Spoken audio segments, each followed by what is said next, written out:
This viral video of the young men jumping over the creek in the back of Forest Creek has created a lot of discussion online. And as usual, I did a deep dive. And what do you know?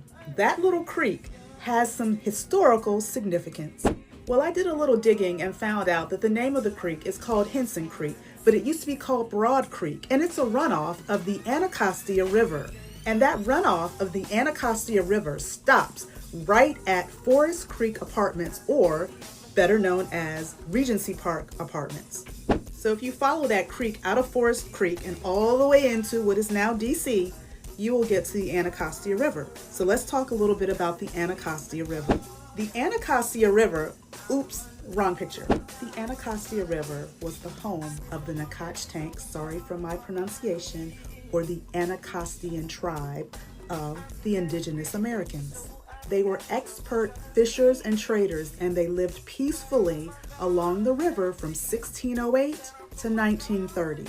I mean, the Anacostia was so clean and so plentiful with fish that even Captain John Smith, you know, this guy here who was all up in Pocahontas's face, he wrote about it. He was so impressed.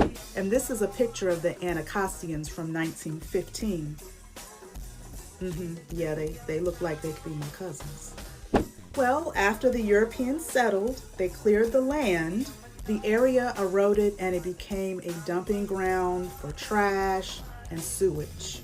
The water became toxic. You couldn't do a lot of good fishing there. And then the land was used for illegal duels. And duels is basically when two people would pew-pew each other because they needed to settle a beef. So that water caught a lot of bodies.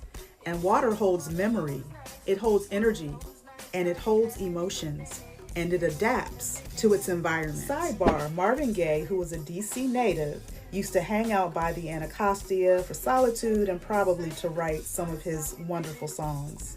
So Forest Creek definitely has a history. I used to live not too far from there. I had no idea that there was an actual creek running back there, but now that I know, I'm glad that I was able to research it and find a little bit of history that can let people know, especially ones who live around there, that there's some significance to that creek back there.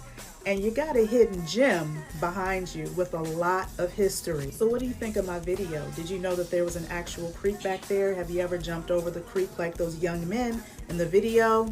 Let me know in the comments. Take care and bye-bye.